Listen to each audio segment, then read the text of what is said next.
ಯಾವುದೇ ಒಂದು ಸ್ಟೇಜ್ ಹತ್ಬೇಕಾದ್ರೂ ಒಂದು ಚಿಕ್ಕದಾದ್ರೂ ಆಗಿರಲಿ ಒಂದು ದೊಡ್ಡದಾದ್ರೂ ಆಗಿರಲಿ ತನ್ನ ಮಕ್ಕಳು ಒಂದು ಸ್ಟೇಜ್ ಹತ್ತಿ ಏನೋ ಒಂದು ಅತಿಥಿ ಕೈಲಿ ಒಂದು ಏನೋ ಒಂದು ಪ್ರಮಾಣ ಪತ್ರನ ಅಥವಾ ಏನೋ ಒಂದು ಈಸ್ಕೋಬೇಕಾದ್ರೆ ನನ್ನ ತಂದೆ ಅಥವಾ ತಾಯಿಯಲ್ಲಿ ಕೂತ್ಕೊಂಡು ಎರಡು ಕೈಯಿಂದ ಚಪ್ಪಾಳೆ ತಟ್ಟಬೇಕು ಅಂತ ಎಲ್ಲ ಮಕ್ಕಳು ಕೂಡ ಆಸೆ ಆಗಿರುತ್ತೆ.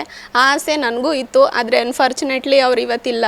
ಅದಕ್ಕೆ ತುಂಬ ದುಃಖ ಆಗುತ್ತೆ. ಪರವಾಗಿಲ್ಲ, ಅದನ್ನ ನೋಡೋದಕ್ಕೆ ಇಡೀ ಕರ್ನಾಟಕದ ಜನತೆ ಜಗತ್ತು ಕಾಯ್ತಾ ಇದೆ ಅಂತ ಇವತ್ತು ನನಗೆ ಅನ್ನಿಸ್ತಾ ಇದೆ ಸರ್. 4th ಇರಬೇಕಾದ್ರೆ ನನ್ನ ತಾಯಿ ಅನ್ಫಾರ್ಚುನೇಟ್ಲಿ ತೀರೋದ್ರು. ಮತ್ತು ನನ್ನ ತಂದೆ ನಾನು ಸೆಕೆಂಡ್ PUC ಪ್ರಿಪೇಟ್ರಿ ಎಕ್ಸಾಮ್ ತೊಗೋಬೇಕಾದ್ರೆ ಅವರು ಲೋ BP ಆಗಿ ಸಡನ್ಲಿ ತೀರ್ಕೊಂಡಿದ್ರು ಸರ್. ಸೆಕೆಂಡ್ PU ಓದ್ತಿರ್ಬೇಕಾದ್ರೆ ನನ್ನ ತಂದೆ ಎಕ್ಸ್ಪೈರ್ ಆದಾಗ ನಾನು ಎಜುಕೇಷನ್ನ ಡಿಸ್ಕಂಟಿನ್ಯೂ ಮಾಡಬೇಕು ಅಂತ ಅಂದ್ಕೊಂಡಿದ್ದೆ. ಯಾಕೆ ಅಂತಂದರೆ ಅವಾಗ ನಮ್ಮದು ಸ್ವಲ್ಪ ಬಡತನ ತುಂಬ ಇತ್ತು. ನನಗೆ ಧೈರ್ಯ ಅಂತ ಇದ್ದಿದ್ದು ಒಂದೇ ಸರ್. ಯಾಕಂತಂದರೆ ನಾನು ಫ್ರೆಂಡ್ ಅಂತ ನಂಬ್ಕೊಂಡಿದ್ದು ನಾನು ಪುಸ್ತಕನ ಒಂದೇ ಸರ್. ತುಂಬ ಪುಸ್ತಕಗಳನ್ನ ಓದ್ತಾ ಇದ್ದೆ ಚಿಕ್ಕ ವಯಸ್ಸಿಂದನೂ.